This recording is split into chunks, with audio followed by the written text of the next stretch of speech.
পাইছে যে বিটিএডিৰ আমাৰ সকলোৰে প্ৰতিবাদী কণ্ঠ আছিলে শহীদ ৰাফিকুল ইছলাম।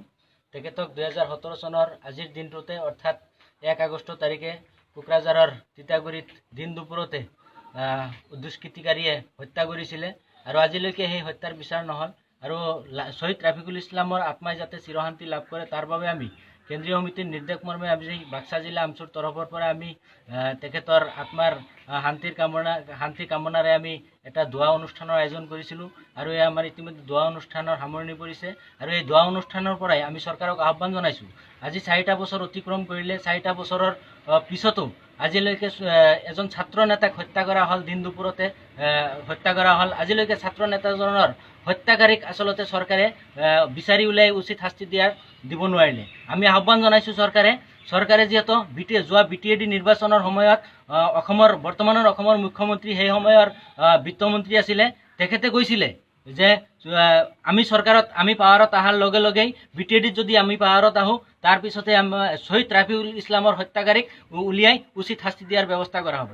কিন্তু তাৰ পিছতে সেই বিত্তমন্ত্ৰীজনেই আজি অসম চৰকাৰৰ মুখ্যমন্ত্ৰী, আজি অসমৰ মুখ্যমন্ত্ৰী আসনত বহিছে। কিন্তু তাৰ পিছত আমি দেখা পাইছোঁ অসম চৰকাৰে এই হত্যাকাৰীজনক বিচাৰি উলিয়াই শাস্তি দিয়াৰ ব্যৱস্থা নকৰিলে। তাৰ সমান্তৰালকৈ বিটিএডিৰ চিফ মাননীয় প্ৰমোদ বড়ো ডাঙৰীয়া তেখেতেও কৈছিলে যে বিটিএডিৰ শহীদ ৰাফিকুল ইছলামৰ যে দিন দুপৰতে হত্যা কৰা হ'ল, এজন ছাত্ৰ নেতাক হত্যা কৰা হৈছিলে।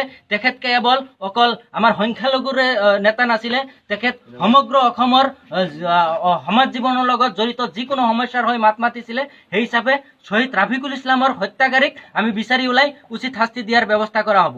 কিন্তু আজিলৈকে বিটিএডি প্ৰশাসনে হওক, অসম চৰকাৰে হওক, কিন্তু এই শহীদ ৰাফিকুল ইছলামৰ হত্যাকাৰীক আজিলৈকে বিচাৰি উলিয়াই কোনো ধৰণৰ শাস্তিৰ ব্যৱস্থা নকৰিলে। সেই হিচাপে আমি দাবী উত্থাপন কৰিছোঁ, ইয়াৰ পিছতো যদি চৰকাৰে কোনো ধৰণৰ ব্যৱস্থা নকৰে, এই হত্যাকাৰী এই কালপিটজনক যদি উলিয়াই শাস্তি দিয়াৰ ব্যৱস্থা নকৰে, তেতিয়াহ'লে কিন্তু আমাৰ আন্দোলন কিন্তু আমি বহি নাৰাখোঁ। আমাৰ আন্দোলন চলি থাকিব, অবিৰতভাৱে চলি থাকিব।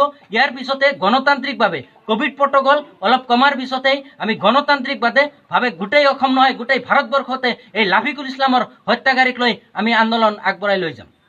এই মানুহজনে যে মানুহৰ আগত লাজ দি মাৰিব, ইফালে ঘৰত চাউল দাইল শাক পাচলি ফল মূল একোৱেই নাই। কি উপায় উলিয়াও এতিয়া? উপায় আছে বৌ।